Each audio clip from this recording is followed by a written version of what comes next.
Nice. I think we're live. Can everybody see us, hear us? Yes, we are live. Hi, everyone. Netherlands. Wow. It's nice. 12 p.m. Well, that's a good timing. So we've got someone from India, and it's missed in the middle of a cyclone. That's thrilling. Hope you are safe. Cool. Clear spot.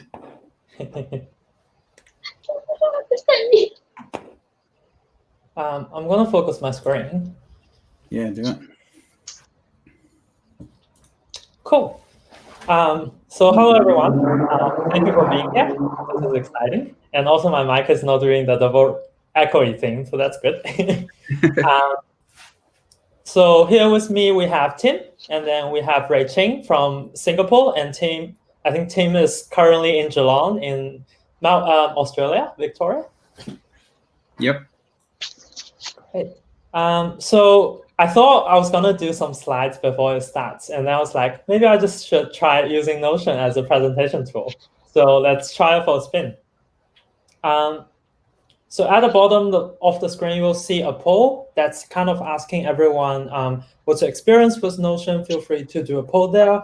Continue to let us know where you are and what time is it for you now. It's fascinating for us to know. Before we get started, I want to do a little bit of acknowledgement. I want to acknowledge our current global context with the pandemic and what has been happening in the States and around the world. We are here to support each other, not only in the Notion community, but also the global one.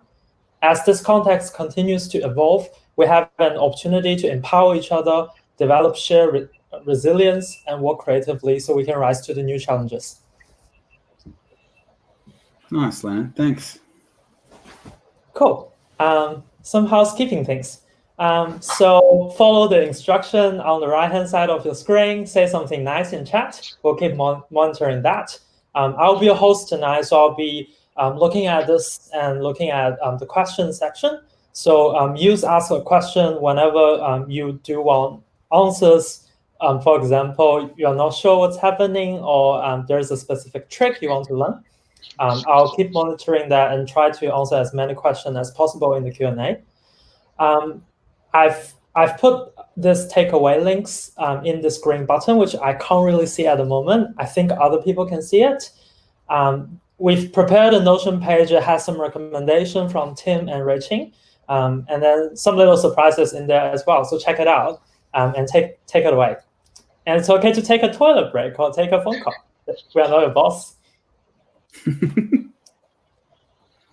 Cool. So today's agenda, we're currently doing a warm-up. I think it will be shorter than that, actually. So we'll start around 8:10. And then the first 20 minutes, Tim will show us his setup. And then there will be a 10 minutes Q&A. And from 8:40, 20 minutes, we'll hear some sharing from Ray Ching. And then 9 p.m. onwards, we'll do another Q&A for 10 minutes. And if there are other questions, we might stay online a little bit. We'll definitely not go over than 9:20. And a little bit what to expect today. So both Tim and Ray Ching are Notion pros. We're really in good hands. They're going to show us some power moves in Notion, and I'm really excited about that. And everything today is about Notion and task management. If you are familiar with either one of them, or both of them, or none of them, they're equally good. And then welcome here again. You might hear some jargons like GTD, Para, and famous Notion lover August Bradley or Marine Polling. If you're not familiar with those names or jargons, it's okay. I don't really know some of these jargon as well, and I'm here to learn, so I'm super excited. And the last thing today is we're going to show you how powerful can Notion be today. So it might be a little bit advanced for some beginner lover. Could be a little bit overwhelming. Take a breath, take a break if you need, and make sure you ask keep-off question using the question channel, and we'll show to answer your questions in the Q&A session. A little bit about Notion Australia. So it's me and Tim teaming it up, and we literally just set up the events 2 weeks ago, and here we are. So it's super great, I think. we both love Notion, and also Rachel loves Notion, and that's why she's so passionate joining us from Singapore today. And for the first event, that's really good. We want to connect Notion lovers in Australia and our time zone neighbors. We know that all of the great events might currently happening in the States, and that's not a really friendly time zone for people. It might be 2 a.m. or 3 a.m. when you need to jump into an event. So we want to bring that to here and to you. So it's currently a two-man team, but feel free to join us, reach us after this event, help us, or if you have a great topic to talk about, send us an email, let us know. We're happy to have you. And before we do introduction for both of the speaker, I'll do a little bit introduction about me. So 3 things about me. I'm actually from Shanghai. I'm from China. English is actually my second language. I've been in Australia for 8 years and 2 years in Melbourne. Melbourne is a great city. I'm an interaction designer at a studio called Today in Fitzroy, Melbourne. It's a great company. Check it out on my page. And I'm a documentation nerd. I document my life and design extensively on Notion. If you want to chat to me on Twitter, on email, or on anywhere, chat to me about design, take photos using your phone, or study abroad. I do help international students a little bit as well. Cool. So that's our warm-up. I will now head into the first session with Tim, and I'll stop sharing my screen. All right. You happy for me to share? Yes. Let's do it. Let's see if I can get this going. How we go? All good? Let's do focus screen. Nice.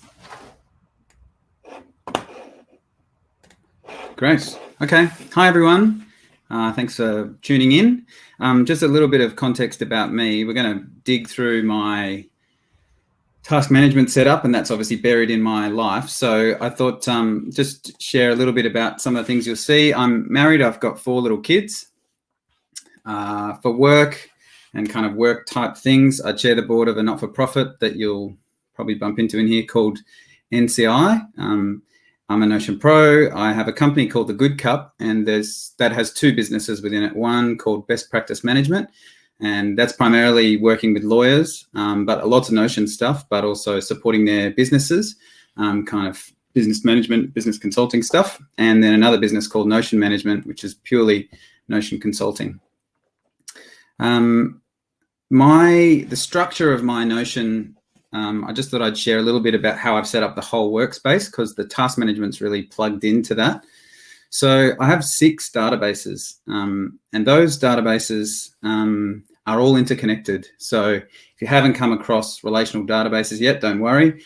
But it basically is like having tables that can draw information out of the other tables and connect to them. So the key database, the one at the center, is called Core, and that really is where all the pages live. So all the pages that I go and access live in that database, and we'll kind of go more into it as we go. The task database is obviously the star for tonight, and where all the tasks live. There's a memory database, and the memory database, it's really where I store all the bits and pieces, all the articles and links, images, video, things like meeting minutes, all the kind of resourcey type stuff. Instead of storing it all throughout the Notion pages, it all lives in that database. 2 other databases that are just kind of a bit new to me and still emerging are a people database and a tag database. And again, they're just there so that I can reference them in things like a task or a project. And then finally, I have a client database, and that is, it represents, I'll show you quickly, it represents all the different kind of clients or areas, I guess, in my life. So I've got like the company and the 2 businesses, Notion, NCI that I was talking about, my personal life, and then actual clients of the best practice business. And so everything in all the other databases has a reference to one of these. All right. Now, I don't often access those databases directly. I access things through a dashboard and through these summary pages. So we'll get into those in time, but yeah, I'd sort of structure it like there's the behind the scenes where all the data lives, and then there's this front end that's kind of crafted so that it works exactly the way I like to work. All right, jumping into Para. I don't know if people have come across Para before, but Para is Tiago Forte coined the phrase and came up with the idea. And it's basically, like he says, there's 4 top-level categories that encompass every kind of information you might encounter in your work and life. So for me, it's really a framework. It's a way of thinking about all this information and how to store it. And the 4 areas, as it says, projects, areas, resources, and archive. So projects, I imagine people feel pretty comfortable with. Usually got like a discrete outcome, clear time frames. Yeah, and it's sort of, you know, quite packaged up. Areas, I found this one really helpful because it represents just those kind of more fuzzy areas of your life that you are responsible for but don't have a clear end point. And so that might be in your job. You might have, like for me, you know, one of my businesses might be build a pipeline of work. And it's this kind of ongoing project that runs forever that I always need to be thinking about. In Para speak, it's an area, not a project. Then you have resources, which are just like areas of interest or areas of kind of knowledge that you've collected resources around. And then you have archive, which is pretty much for everything else. So I won't talk too much about Para because it's just embedded in the system, but it's yeah, it's a pretty helpful sort of productivity idea. There's a bunch of things that we're not going to cover. So we've got a short amount of time and really wanted to focus in on task management. So we're not going to talk about goal setting or annual planning. We're not going to talk about the really important stuff of connecting your kind of purpose and your values to the work that you're doing. You might see little signs of that in my setup, but I'm not going to go into that, especially tonight. I think it's important. One of the things that Notion does really well is that enable you to craft a system that works for you and works the way that you want to. And so I've been using GTD for almost 20 years. Pretty much when the book came out, I read it and started thinking about it. And it's just evolved a lot over that time as my life and my work has changed. And so now I've got a version of it that fits me really nicely. It's not a purist version. There's a bunch of things that GTD says you shouldn't do that I do. But I think that's one of the beauties of Notion is you can craft it yourself. So we're just going to focus tonight on these 5 areas. I think he calls them the 5 pillars. And it's really about the workflow of a task. So if we dive in, so that the 5 areas are capture, clarify, organize, reflect, and engage.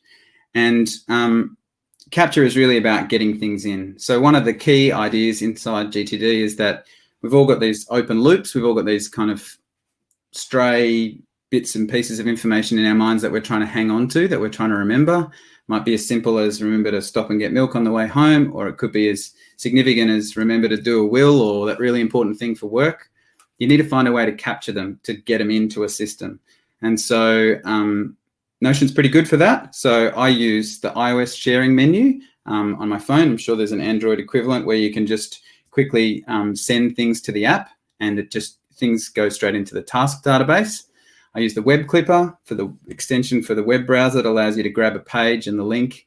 I also use, I think we're going to pop the link in the links description, but Tommy Barrow came up with a quick add feature. So I'm able to have like just a shortcut on the computer. It just pops up a box and I chuck it in and things go straight into the tasks database.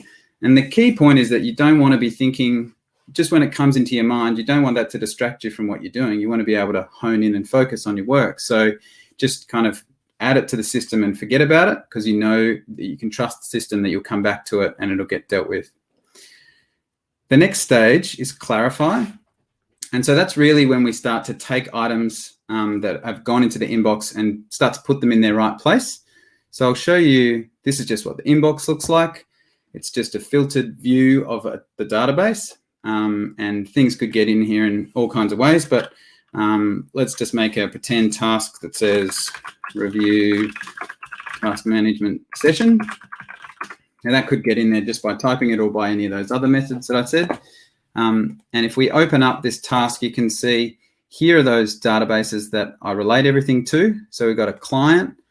So in this case, the client is going to be Notion.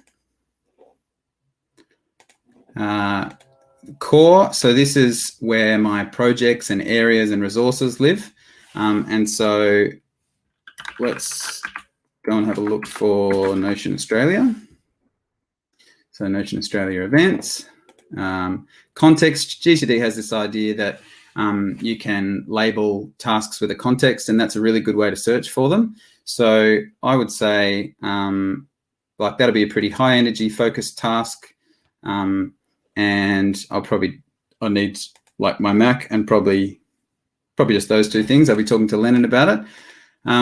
The rest of this I don't need to fill in at this point, but I could if I wanted to. I could connect it to a particular resource, like maybe I could connect it to my notes from today, or I could connect it to Lennon. But anyway, that doesn't matter so much for now. And now it's disappeared out of the inbox. So you can see you put things into the inbox and then you get them out into the system, into the place that they're meant to be. And that is the clarify section. Now, in terms of organize, this is the key bit of working out tasks being in their right place. Obviously, tasks often relate to a project, a bigger, and you might have a whole bunch of tasks in a project. The same with an area.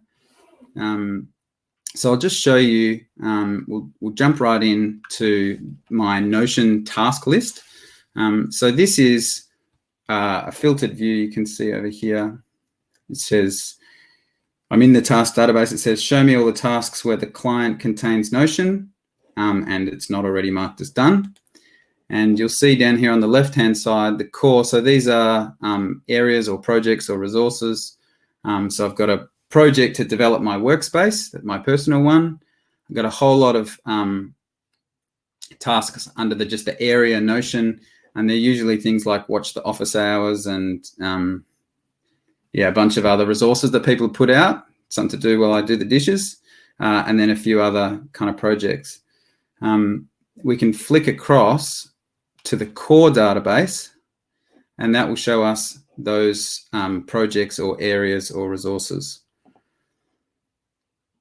I just wanted to show you too, one of the key ideas in Notion is about having a review system. It's really essential. It's great to get all the tasks into the system, but unless you review it regularly, you won't trust it, and you won't your mind won't let the whatever it was that was bugging you go, and you won't be able to kind of focus on what you're doing. You'll always be worried about this other thing. So one of the key ideas is having a review system. So what I've done is I've built into the core a little process that allows you to say, I want to review this project or area every 7 days. It was last reviewed on the 1st, so it's going to be due on the 8th. Later on, when I get to reviews, that'll be important. If we jump back,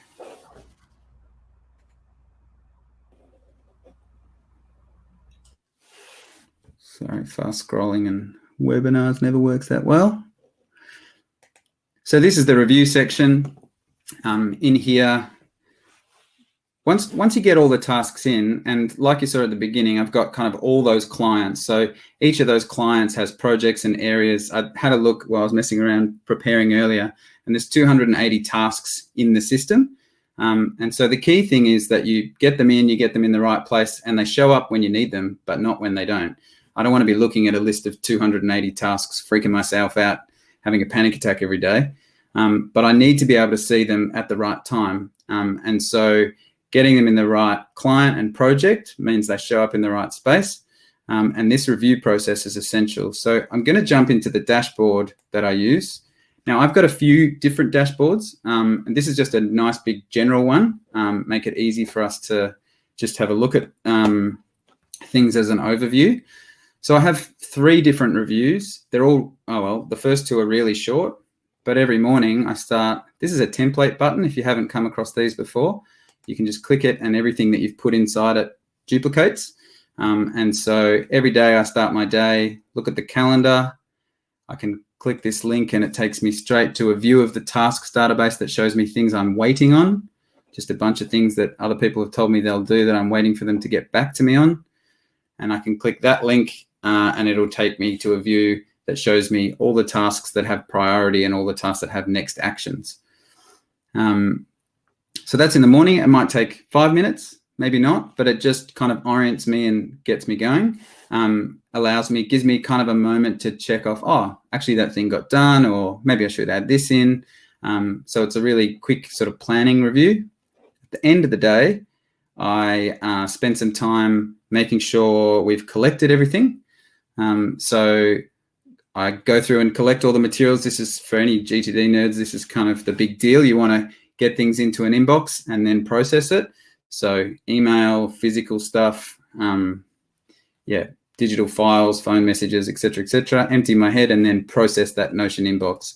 So everything that has come in during the day, and an average day, I don't know, sometimes there could be 10 or 20 things that end up in that box. Someone, a kid will wander in and say, oh, can you help me with this? And I'll think, I don't want to forget that, but I really need to be doing this right now. So just quickly write it down. You get an email and you just want to remember it, everything goes in there all day. And then at the end of the day, I take the time to kind of process it, put it in its right place. The big review, excuse me, the big review is the weekly one. And this takes like an hour probably. I do it first thing Monday morning and it really sets up my week. So the way I've set it up, it's got bits of the other reviews in it. You can see I collect everything, check waiting lists. I look at the calendar, before and after, really just kind of jogging my own memory. If there's anything else that needs to go in. I look at my annual planning. So I do an annual planning process, set some goals. I want to make sure that the work I'm going to do this week aligns with that. I look at a someday maybe list. I empty my head. It's a lot of emptying my head. Process the Notion inbox. So now I'm like, okay, at this point, I've got all my stuff. It's in this system. I go through and I make sure all the tasks have a high-low energy, but then I do this process where I review things. So going back to this view of the tasks, database, we want to see in here, we want to see the tasks and the project that they relate to. And I have a couple of GTD rules. So GTD is not real friendly towards due dates, only if they really, really exist. So I don't have many due dates unless if it's something like getting this ready for 8 o'clock tonight. That was a real due date. And it's not a huge fan of priorities either, but I've worked out that I probably need, it's really helpful for me to identify some priorities. So I just give myself one priority per client. And then each project or area has a next action, which is the next task that needs to be done in that project to push it forward. So each task, I kind of eyeball it and I see, okay, I bring up 2 screens. One has the elements from the core database that need to be reviewed, so I know which ones I'm meant to be reviewing. And the other one is this Notion task list. And I just look at it and I think, okay, develop my workspace. Was there anything else this week? No, probably not. Oh, I watched that thing. It was kind of interesting. Maybe I could explore that and chuck another task in. I make sure one is has a next action, so I know what to work on next when the time's right. And then I move on. And each client, I just give one priority to. So if we scroll all the way down, we'll see I left this in here. Prepare for the task management event. It was due today. It was my priority for this week, but it was obviously the next action for this task management event. So that review, that's what takes time. I basically go through each area and make sure that I'm ready to go. All right. I get around a lot using Command or Control P. It just brings up a search thing, and if you kind of have a bit of an awareness of what your stuff's called, then it's really easy to jump around Notion that way, much easier than clicking. So that's the review process. And finally, you want to get things done. I like to break my work up into thinking about, or one way of thinking about it is there's work that you do in thinking about your work, in your planning and your scheming and your dreaming and you're working out, where your tasks fit and what you're meant to be doing. That's a huge amount of work, and it's quite a particular headspace that you need to be in to do that well. And then there's the doing the work, and the two things actually don't go very well together. So I think about this work as preparing me to get things done, and I want to spend most of my time actually doing the work. So now we're at that point. Everything's set up. Everything's in its right place. I have two kind of, I guess, viewpoints, ways in to look at the information. One of them is a dashboard like this. Like I said, this is a big general dashboard. I'll just get rid of this for now. And it just has things from all areas of my work. But I also have one, like I've got a client that I do heaps and heaps of work for, and I spend lots of time with them. So it has its own dashboard that is built, you know, to facilitate my workflows. But you can see here, these tasks listed here, nice and easy to see. There's only 7 of them or something. They relate to all the different areas of my life. They are the priorities. So when I did that work of identifying what is the most important thing, when I go to my task list, I don't see all the rest of the mess. I've already made the decision. I come here and there's a really clear list of this is the next thing for you to work on. If there's things that are due, they're right here and they're available to me. And there is a pretty cool trick I learned the other day that when you've got views set up like this, you can actually drag tasks from one place to the next, and it'll inherit the views in that filter, which is a really cool trick. Now, I've got a whole bunch of other stuff built into this dashboard. So these are the summary pages. So for each, they're all pages in the core, but they also relate each one to a client. And so if we go into the Notion one of the reasons I love working in Notion like this is because it enables me to have context for my task management. So previously I'd used task management systems that dictated how I was meant to work. And, you know, they said, okay, you know, you've got to prioritize like this, or you got to set up your projects like this. I can set it up my own way in Notion, but I can also bring in all the content and information that's relevant to my tasks. So I've got a view here that shows me any tasks that are a priority or next action in the Notion client area. I've also got a view of the memory database that shows me all the little bits and pieces of information that relate to the Notion client. I've got a list of a bunch of different people who I relate to around Notion stuff, or, you know about and are interested in what they say about it. And those links go to their information that is connected to other things in my database. And then a sort of global tags set up for the same thing. So if I want to work on Notion stuff and I know that's what I want to do, this is where I would come to. If I want to work on family stuff, I'd go into the personal one, et cetera, et cetera.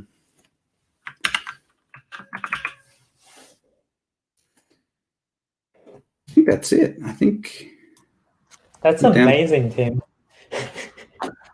It's a lot of talking. That's what it is. That's so really quiet, amazing. Like, where's the heckle? Yeah. We've got a couple of questions. I might pick this one. It's about security, I guess, because you do consulting and you do family as well in Notion. So this question is about how does Notion feel? Oh, sorry, picked the wrong one. Question is about do you use Notion to store sensitive personal business information? I would never store something like passwords in Notion. Because it's not designed for that.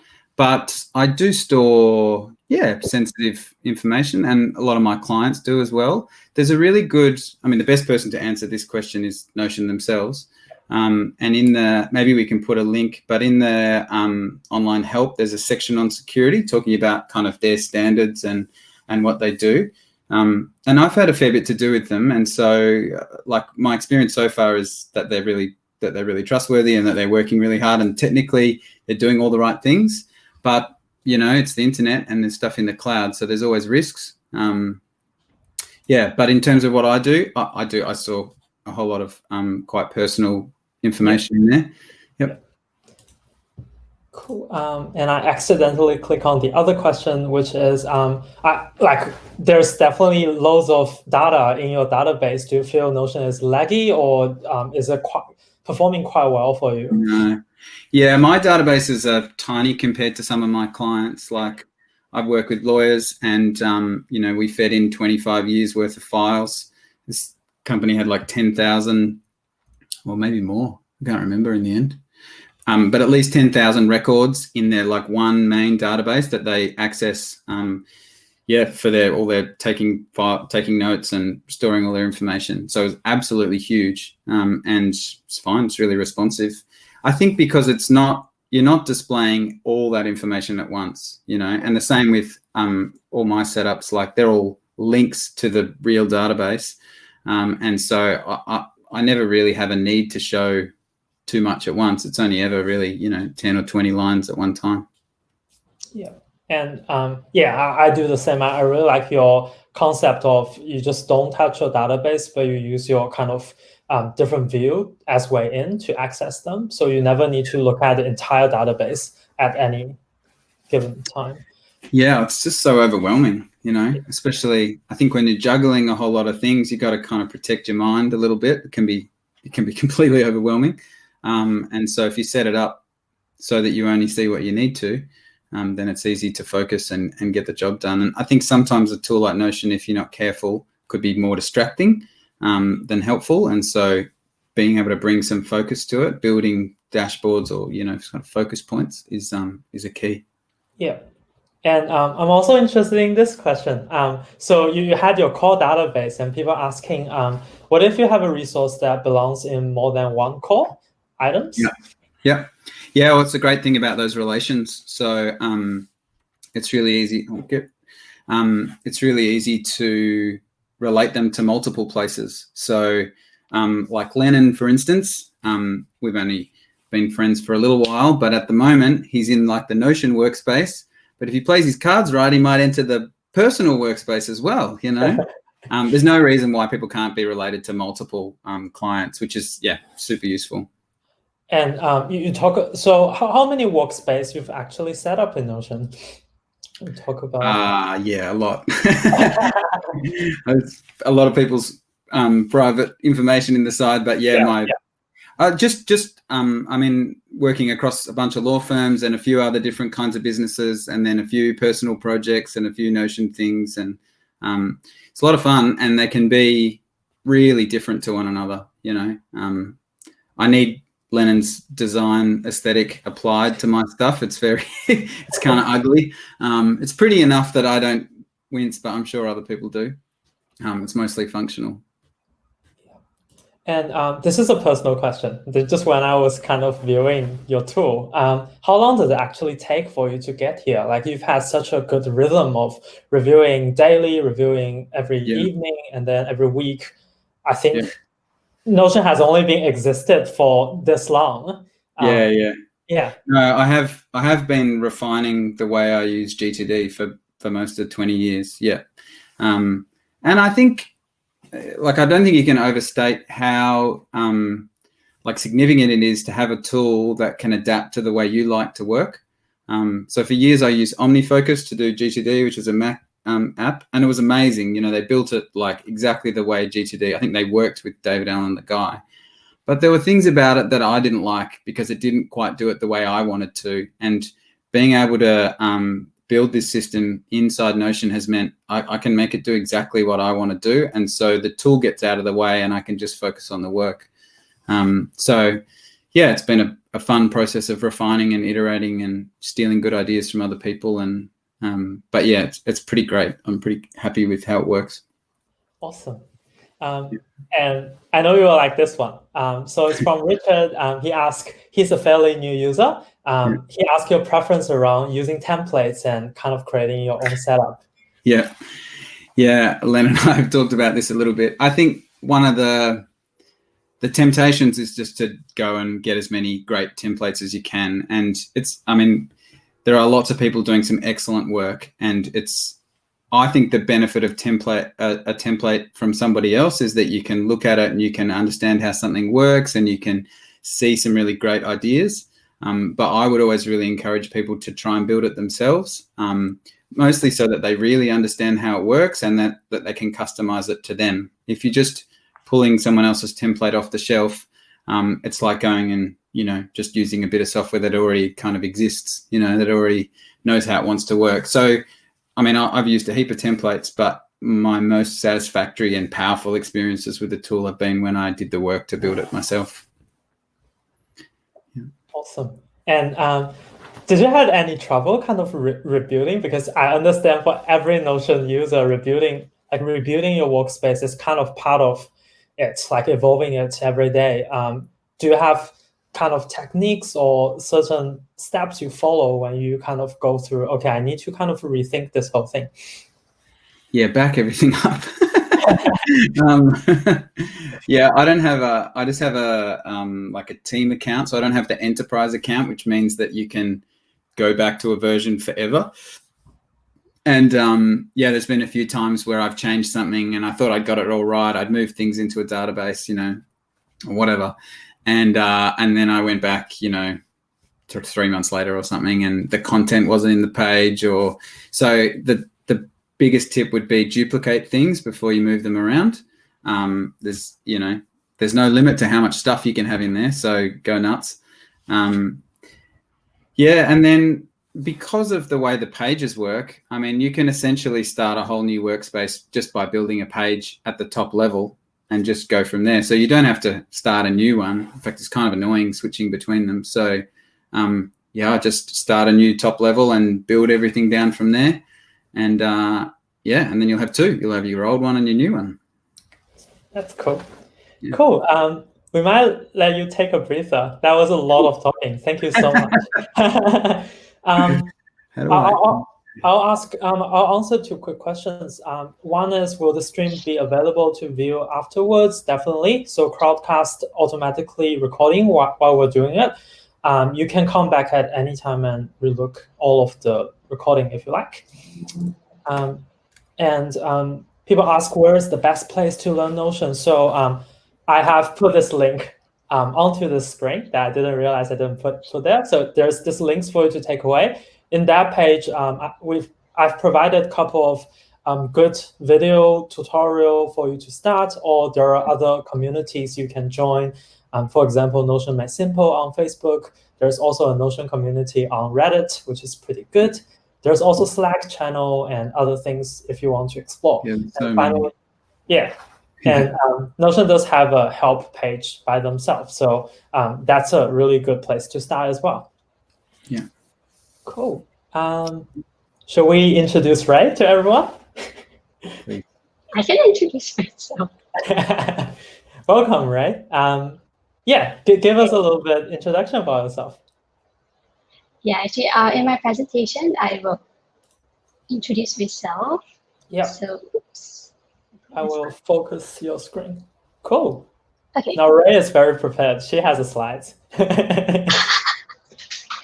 Okay. So, firstly, everyone. So, I tend to talk fast when I get really excited, or like my brain just moves so much faster. So if I'm like going, please no, you can tell me to slow down. No offense taken. So firstly, my setup will be based on August Bradley. If anybody has seen his videos, everything, you'll notice that what I'm saying is very, very familiar. So thanks to August Bradley for that inspiration. Also thanks to another Notion Pro called Marie Pauline. She enrolled in her Notion master course, and she has taught me so much about Notion. And she has also taught me practically the whole Notion community. Thanks to Tim and Lennon for having me here today. It's been really fun working with all of you, and I hope we can continue. Hint, hint. Okay, moving on. So a little bit about myself. Oops. My parents are tuning in, by the way. Hi. So I'm not living with my parents. That's why I can say hi to them from here. In Singapore, we've been at home for I think a month, or is it more than a month? So yeah, I haven't seen them for a while. So anyway, my full name is Tan Wei Ching, pronounced Wei Ching. I'm a Notion Pro. I'm one of 3 Notion Pros in Singapore and the only female. I also happen to be the organizer for Notion Singapore. So I'm married with a cat. unlike Tim, who has 4 kids. Oh my God. And also, I run bespoke Notion workshops for little kids and big kids. You can find more about that in the URL at the bottom right. And why I do this is because I believe that happiness is equals to being organized, productive, and sustainable. By sustainable, I mean that it's not like in order to complete our daily tasks, we work until 10 p.m. every day, which I've seen a lot of my friends do. So I feel that's not very sustainable. So let's move on. Okay, let's start. So I'm going to be talking quite a bit about systems thinking because that forms the basis of my system. Just let me pull up my... All right, and disclaimer, I'm going to make some very bold, some yet simplistic, and maybe unpopular statements. So, but due to our time constraints, the nuance behind these statements can't be conveyed. But I'm happy to continue the conversation in other channels or in future meetups. So, if you want to make a meaningful change in your life, redesign your system. And don't worry, this is an iterative process. There are no miracles. So systems thinking is a recognition that all systems are part of a larger system. And every system is defined by its function in the larger system. So an example is that you're at work, you do projects, and these projects will likely fit into the bigger picture of the goals of the company. Now, everything in this system is interconnected and interacting with each other. Now, through these interactions, something new will emerge. And we want to design a system to encourage emergence. An example of emergence is, for example, designing an office to encourage random encounters with colleagues, which will lead to an emergence of new ideas. And these new ideas are what we want further down the road. Now, also the world is about collecting and analyzing data, and I'm no different. I collect my own data. For example, I track my daily happiness as well as effectiveness. Now, why do I do that? It's because the system that I've designed serves as a feedback loop, and feedback loops are important for me to balance or reinforce my chosen habits. So systems thinking is a philosophy. It's not about evaluating different systems, whether it's good or bad, or creating anything.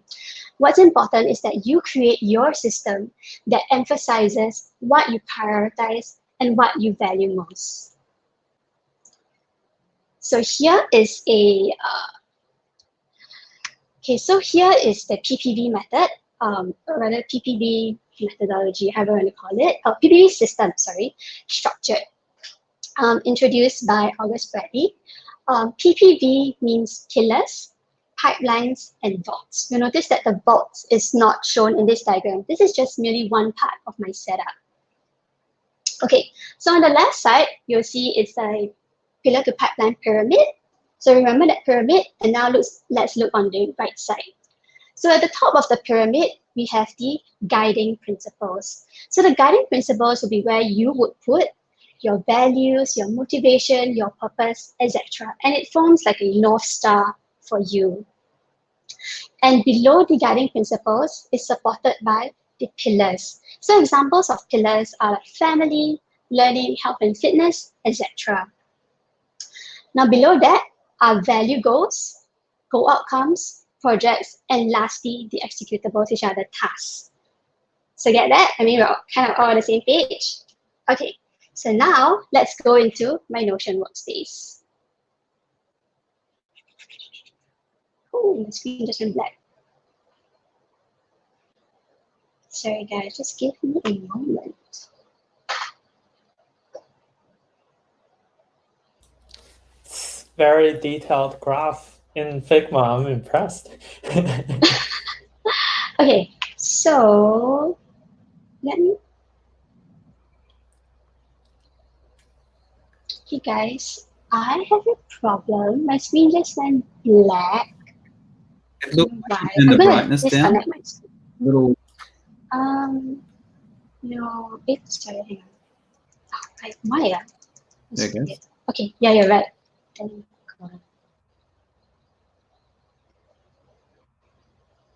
Okay, let me pull up my Notion space. Okay, so we'll start in.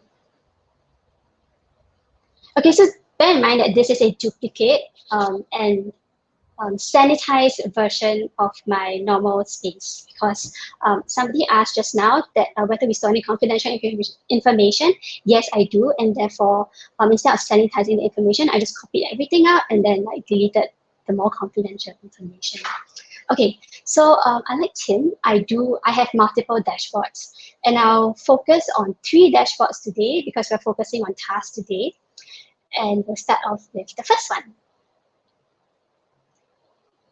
So this is the command center. So you can see it's not fully fleshed out. Everybody's workspace is a work in progress. So this is the one that you kind of land into at the beginning. I don't really use this much. So let's move on to the next one. So this is the alignment zone. You'll notice in the alignment zone, it has things that were mentioned in the pyramid. So you have stuff like the guiding principles are here, the insight, the pillars, pipelines, which have the goals, the goal pipelines, which have the goals, and the execution pipelines, which have the projects as well as the tasks. So the alignment zone sort of shows all the information that are in that pyramid. And it's a good place for you to come back and realign yourself, especially when you don't have to do this once a year to realign yourself. Whenever there's like something major that happens and you feel that you have to change the direction of your life, you can come back and do this. And what I have at the top, you might be wondering, is the 2 important people in my life, other than my immediate family, which is my cat as well as my husband, in order of priority, which means the cat comes first. Okay, so jokes aside, let's move forward into the projects because I said I would talk more about the projects and then later on the tasks. So I have the project set up here in a gallery view, just to make it nice. You can see I haven't added all the images, but that's the whole point of a gallery view. You want to see images that represent it. Okay, let's go into, okay, this one works. Okay. So this is a project, and I will go through, this is a project page, and I will go through certain properties for this table that I think others would find useful. So the first one is, of course, the status of the project. So it's really satisfying to check off when it's completed, except that I believe it's not completed yet. So it's in progress. And you can see the statuses are pretty self-explanatory. I do put the quarters so that I know which quarter that I plan to finish that particular project. And similar to August, I do put you can see those, what's this, less than, greater than, net scale sign to indicate like this is the quarter that is currently active. And the priorities, drop down. So all these priorities is useful when I have to sit and think like, you want to do so many things, right? You want to do so many projects, so many tasks. It's important to set priority levels for everything because you definitely can't finish everything. Okay, similar to Tim, I have a review date, not as comprehensive as yours. I really like that. I would think about implementing that. So thanks for sharing that. And here we have the actions that are linked to this project. Has been sanitized, so every project would link up to a goal outcome as well as a pillar. So you know why you're doing that project and for what. Okay, scrolling down to the progress bar, I had some friends who were quite excited about the progress bar. So basically, because goal and completed is numerical, because in order to do a progress bar, it has to be numerical. So what PPP suggests is that if it's a qualitative project with no quantitative outcome, then you put the number 20. And then as the project scales up or scales down, you adjust the completed field. If it has a numerical goal, For example, like I'm trying to get 50 Twitch followers, so then the goal would be 50. Okay, and what I particularly like is the actions remaining. So after say I have 10 actions and finish 8, this rollup will count the number of actions that have not been checked, that are left. And therefore, I have 2 remaining actions. So that's when I looked at these 2 remaining actions, I was like, oh, so my completed is probably 18 and my goal is 20. So I still have a little bit more to do. Okay, I'm scrolling down. So every project, there's a why. Why am I doing this project? This pillars, DB, and Go outcomes would link to those relevant databases because I didn't link them in this page, so therefore they're empty right now. Thoughts is just a scratch pad for me to do list down some thoughts about this project. And at the bottom, we have a link database in, which is the actions database, and it is filtered to only only actions related to this project. And I have set it such that it shows all tasks done as well as not done, so that I feel a sense of accomplishment. You can have different views to set it differently as well. And at the bottom of the page, which is currently empty, sometimes I do tend to add pages, resources, notes, everything that are relevant to this project. So this is a central hub for everything in this project, similar to Tim's one as well. Okay, so that's done.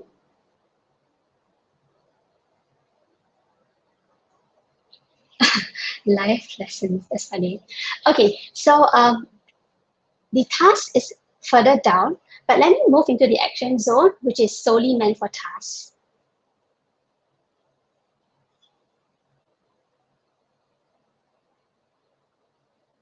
Okay, so because I'm in the action zone a lot, so I put a GIF of like a really, really cute unicorn with like rainbows and everything. So I like my databases, my workspace to be like fun and colorful, but you can't have too many colors, right? So what I do is that I have GIFs as icons, but only, you notice that only GIFs for the dashboards, and the rest of the pages don't have GIFs as the page icon. And I do pick GIFs that are GIFs that are not like flashing in your face, because then like at the side of my eye there is something flashing and it's really distracting, which you don't need that. Okay, so now into the action zones, which are different permutations or different views of the action database. So I'm going to go through the first 4, which is today, tomorrow, upcoming week, and waiting on. And then we'll jump to that big calendar at the bottom. Okay, so I planned my tasks the night before. So before I go to bed, I'll be like, okay, I'm going to do all these specific tasks the next day. So why I do that is so that the next morning when I wake up, I know the task I'm going to do. I don't sit there in the morning and be like, oh, what do I do now? You know, so that's been very helpful. And I'll show you later like why setting priorities for tasks is also very useful. So this link database is filtered to show tasks for today. So if you hear any meowing, it's because my cat is coming in and out and aggressively meowing for attention, which I am not giving right now. Okay, demanding indeed. Okay, and below the action items is my daily tracking database. As mentioned just now, I do track certain data about myself. For example, wake at 5 a.m., daily meditation, whether I streamed. So these are things that I will quickly key in at the bottom here. Okay, next toggle. And what I really like about having all these toggles, initially I never used toggles. Like I thought they were not very nice, not very pretty. But I realized the usefulness is that you're able to see multiple views together, like one above, one below. Instead of, I used to open like 2 windows and then so I can see the information at the same time, but toggles has been so useful for me. Okay, and yeah, so as an explanatory, these are tasks that I would be doing the day after. And also self-explanatory tasks that are coming in the upcoming week. So why do I have these views? It's so that I can see how busy or not busy I'm going to be in the future. Usually, we all tend to have a lot of tasks, and it's just so easy to say yes, yes, yes to more work. So the important thing is to see what you have committed and then be like, okay, I have already committed enough things, I'm not going to take in anything else. And similar to Tim, I also have a waiting on. So currently it's empty because I'm not waiting on anything. I used to do project management. I mean, I did project management for like 8 years. And it's so easy to just hand off a task to somebody and then then we both drop the ball because I don't follow up, I totally forget about it. So having an area or like tagging tasks with waiting and then coming back to check that, oh, I have this task that I'm waiting for somebody else to action on has been really, really useful. Okay, so down to the massive calendar at the bottom, which is what I really, really love. I used to have like a calendar because I did expeditions planning, and then have a calendar and then all my tasks on it, and then it just gets so messy. So having this calendar and being able to move stuff around has been so useful. So it's sorted by due date, D-O-D-A-T-E. So a due date is different from a due date, D-U-E date. I will answer Patrick's question later. Okay, so it's because usually we have a due date. So say a project is due on Friday, but I can't do the project, no, sorry, a task is due on Friday, but I can't be doing the task on Friday, that's too late. So I want to move it forward and do it earlier in the week. So with that, it makes sense to tag everything by due dates relative to their due dates. So that has been very useful for me. Let's go in. I'm going to jump into the details of a task, and then I'll jump out. So this is a task, and sorry, I'm just going to quickly say. So each task has a icon that represents the category that the task is in. So which is very useful. Like at a glance, I can see like, okay, I'm doing a bunch of like my work-related tasks. I'm doing a bunch of Notion-related tasks. Like that's been so useful. So and I set that up as a template, so that I don't have to keep adding icons. Okay, so this is related to my work. Similarly, I'll go through the important properties. So status, same as project, whether it's active or not active. Priority level as well. There are some additional priority levels. Immediate is when it's like urgent, like really urgent. Most things are not urgent. Nobody's gonna die if I don't do it. It's okay. Quick, I've had to think quite a bit when I put something in quick. When I say quick, it's not like 10 minutes quick. It's like 2 minutes quick, and that's quick. Scheduled is say like I stream 6 days a week, so I put that, no, don't put that, I put as remember. So schedule is like if I have any meetings, and I'll put it as schedule. And all the different priority levels. Errands, is there any errands? And remember is what I use for recurring tasks. So I'll show you recurring tasks later in the calendar. And due date, which is what I mentioned earlier. Now, right now, the following and next inline tasks are blank, but I'll explain it so that if anybody is thinking of using this, this might give you some ideas. So what does following and next in line mean? It refers to, imagine tasks 1, 2, and 3. So right now we're looking at task 2. So task 1 would be in the following. So you have to manually tag this, okay? So you have to think like which is going to be first, second, third, and so on and so forth. So you would tag 1 into following, 2, we're looking at 2, and next in line would be 3. So with that, with every task, you can see like, okay, what's the next task? What's the next task? What's the next task? So that's useful, although I haven't used it that extensively yet. Okay, and also similarly to projects, every task that you're doing should be in service of a project, a pillar, and a goal outcome, because so that you can work towards your North Star. Okay, and that's that. Okay, so back into the calendar, and which is where we'll end off. So in the calendar, you can see that I can look at the calendar and check done off. I can see all the priority levels of all items that are happening. Now this is very important so that I can see that, okay, I only have one first priority, one second priority, and so on and so forth. I cannot have multiple first priority items because it's unlikely that I'm going to finish all of them. So I'm forced to think like what is really a top priority or not. Chores and things that are done daily go into remember, and these are recurring tasks as well as streaming. Now, for recurring tasks, after I'm done with them, I don't check it off. I will drag them down to the next time that is supposed to happen, that is supposed to be done. So yes, I think that's that. Thanks, everybody.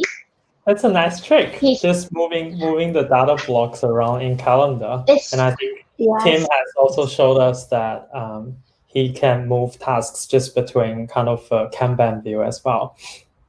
Cool.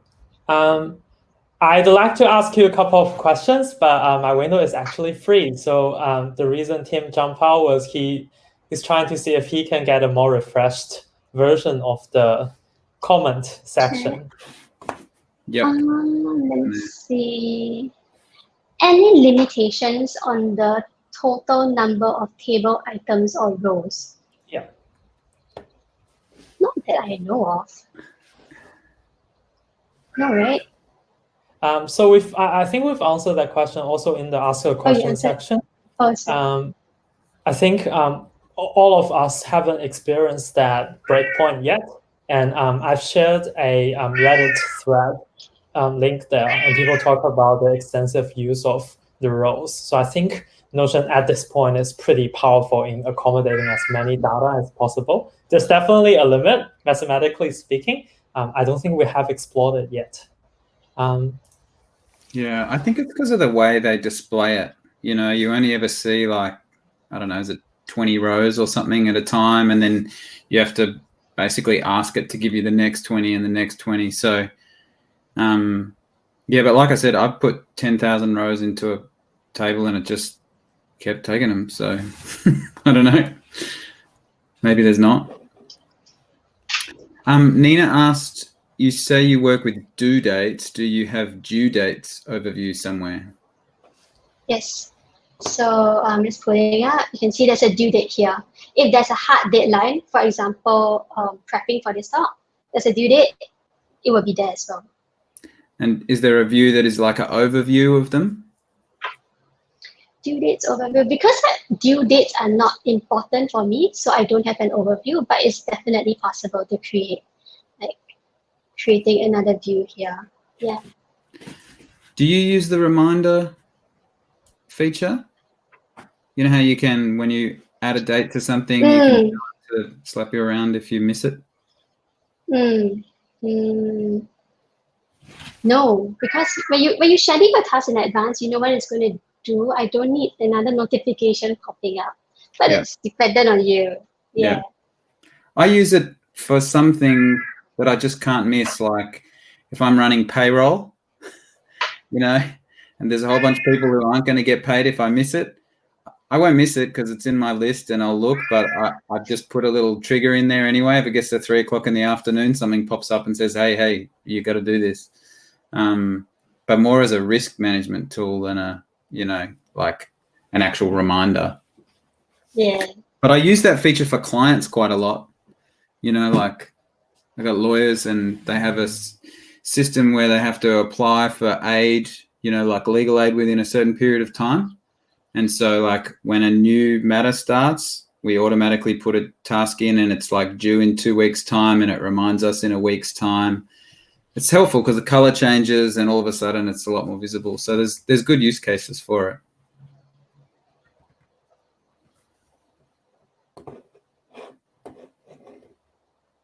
Cool trick with the recurring tasks. Oh yeah. Oh, I missed that. I can share the GIF icons, but it's just in Jiffy, and okay, I will drop it in the resources link shared by Lemon. The recurring interesting one. Sorry, Lennon, go. Sorry. Ray, I'm just more interested in why pick GIF and or GIF. No political issue there. Okay. Like, does it help you visually, or kind of elevating things for you, or it's aesthetically speaking, you just like them? It's so cute. And you notice I pick all the like cute ones. Like it's a unicorn. Come on. Makes me happy in the morning. That's fair. That's fair. Nice. Maybe I need more unicorns, You get then your kids will think you're very cool. Yeah, my 5-year-old twin girls. If I had unicorns, I'd never get anything done. They just want to be in here playing with the unicorn all day. I was going to say about recurring tasks. It's often one of those things with task management and Notion that people ask about, and there are a few great little hack workarounds that people have put together. But I found that I just like make the same task due at the future time. So at the moment, I'm doing a course every day, or say with the payroll example. It gets to it. The next payroll is in 2 weeks. Once I do the task, instead of marking it as done, I just change the due date to 2 weeks forward, and it's done. So I haven't actually found a need for a recurring task, because you want to touch it after you've done it anyway. So you might as well set the date to the next time. I think, yeah. That's cool. I just kind of wanna thank you both guys, because I've definitely learned something today, and I think one common theme that regardless of you use PPV or TPD is really have a core value or a goal you're trying to achieve, and then use that to kind of as your core or as your guiding star. Oh, there's cat. Nice. I know. That's nice. You're feeding that cat though, right? Very demanding. He's massive. He's like 5 kg. That's Big great. boy. And I think just wondering if anyone has any more questions, maybe pop it in to ask a question. And we would really like you to maybe suggest a topic, as what Richard just did there. He's really interested in using it as a writing tool. I'm personally invested in using it as a design documentation tool. I think Tim used it to run log consultancy, and then Ray used it to kind of power people to do more productive works and run workshops and stuff. Like, what would you be interested in to see in this platform? We exploring or inviting people to leave a question there, leave a comment for us. Someone did ask if we were using automated third-party backup systems. So I haven't gone down that road yet, but I do periodically dump everything out, but it's like gigabytes and gigabytes. So, I just click the export workspace button, and then they send me a link, and, I download it, and it replaces the last one. But I think once the API comes out, which I know they're working hard on trying to get it exactly right before they ship it. Once that comes out, then I think things like backups and a whole bunch of other stuff is going to get a lot easier. Yeah. Do you guys use a automated backup? I haven't really backed it up. Now I'm a little bit scared. Yeah, we're making you go back and do it. Yeah. I've had some experience where Notion's gone and got things for me that I accidentally deleted, ages ago, and I wrote to them and said, I'm sorry that I lost this thing. Can you find it for me? And they do, which is pretty impressive. They do per minute backups. So I think it's hard to actually lose stuff. But yeah, if the sky falls and you really need your stuff, I think having another personal backup always makes good sense. And I heard a story that Notion will actually keep things for you for another month if you do delete everything, like delete your workspace. Yeah, so you can email them, and they will hopefully get back to you and help you restore it if you did that accidentally. Yeah, nice. That's great. Yeah, they're pretty invested in making sure that stuff works for us. Oh, wow. Ben just said he accidentally deleted everything and they retrieved it. Oh my God. Solid. Yeah. Well, great. I'm glad it was helpful. Thanks for that feedback. It's really good. Awesome. Cool. It might be a little bit hard for me to wrap up here because I can't see any more comments coming in. All right. Tim, can I hand it over to you? Yeah, sure. No, people just said it was really helpful and thanks, and